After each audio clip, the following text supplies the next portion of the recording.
So, we are finally tackling Gravity Rush 2. After sitting in my backlog for over a year, I figured it was time to give this game a look. After taking a look at the remastered version of the first game, I quickly became a fan of the gravity shifting mechanics and following Cat and Raven through Hexville. So does the second game expand upon that? Well, let's find out. So before we take a brief look at the story, I want to shed light on the animated short that Sony released called Overture.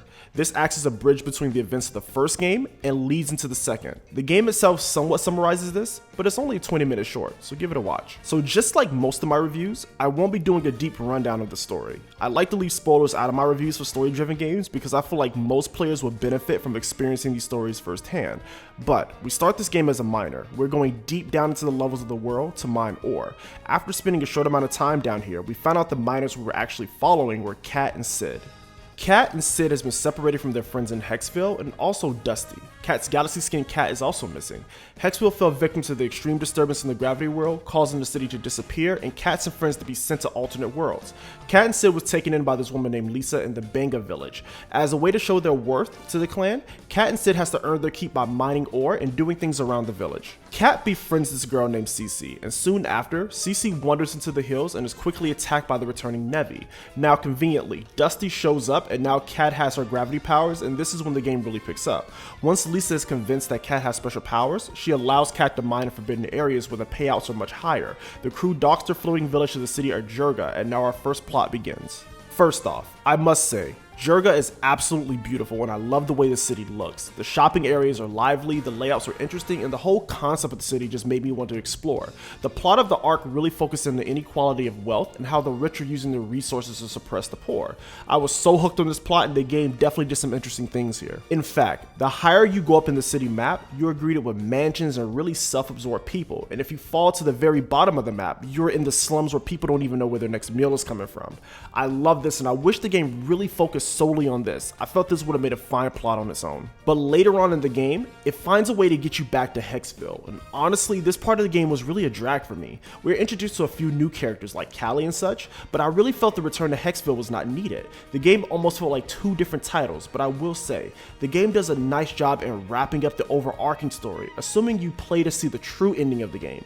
Now let's move on to the gameplay. Now, Gravity Rush 2 from a gameplay perspective is everything a sequel should be. Keep the core elements of the game and improve upon those elements to deliver a better overall experience. This game retains the gravity shifting that Cat is known for, but offers much better control and better cameras. I feel that I have way better control over Cat while shifting, and also the camera feels much more responsive than in previous titles. The moves that you know and love from Gravity Rush 1 is here. The gravity kick, gravity sliding, kick combos, and more. Not only does Cat retain these things, but the gravity stasis got the biggest improvement in my opinion. It is much faster and allows for more satisfying takedowns and more. Cat also has 3 different gravity styles which further expands the gameplay: Lunar, Jupiter, and Panther styles. The Lunar style is more geared towards free-flowing combat and making Cat feel super light and kind of floaty. I didn't really use this style unless the game really required it, but it is a fun style to master. The Jupiter style makes Cat slower, but man can she pack a punch. The charged gravity kick is super satisfying and I love the special gravity move. It destroys bosses. The only downside is this form is pretty hard to control and can be frustrating in certain situations. You obtain the Panther form pretty late in the game, but it is super powerful and very fun to use. The user interface for the menu has a much cleaner look to it, making upgrading Cat easier, and also a dedicated mission list that makes things more organized, and I love that. I no longer have to scan the map to find the next story objective or side mission. It's all laid out here. Challenge missions also make a return, and it's a great way to gather gems for upgrades. Now, one thing that I have to give Gravity Rush 2 props for, the game does a great job in switching up the enemy variety and challenges in the main story. The Nevi are here, but I feel they are no longer the main focus. You fight mechs, soldiers, and during the rift sections, you have to fight under varying conditions, which makes some very fun challenges. Now, defeating the enemies are still simply finding the glowing weak spot and going in on that, but I'm happy to see more variety in who Cat is fighting.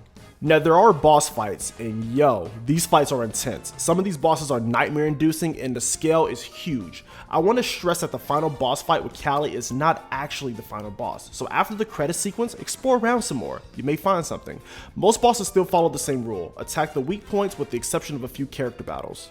Visually speaking, this game is stunning. It retains the anime aesthetic from the first title, but since Gravity Rush 2 was developed from the ground up for PS4, you have more effects, higher quality character models, and more. The game runs at a smooth 30 frames per second, but honestly, I didn't really notice it while playing. Now, Gravity Rush 1 Remastered ran at 60, but the switch to 30 frames was fine. I played this game on the PS4 Pro, so the game's visuals and the frame rate was pretty solid for me. Now, as much as I praise this game, there are a couple things I did not like. One was the stealth missions. I honestly believe these games were not designed with stealth in mind, so when the story forces you to sneak around, it feels like a chore. Also, the Hexville arc just kinda dragged on for me. It was great seeing the city with updated graphics and all, but I feel like it did overstay its welcome. Aerial combat can still be a little problematic. Sometimes I'd go in for a gravity kick as Cat, and she would just literally stop before the kick lands. Maybe it's me. Overall, despite the minor issues I had with the game, Gravity Rush 2 is one of the shining stars for the PlayStation platform. This game is truly a unique experience, and I feel everyone should at least give it a try. If you want the better of the two experiences, get Gravity Rush 2.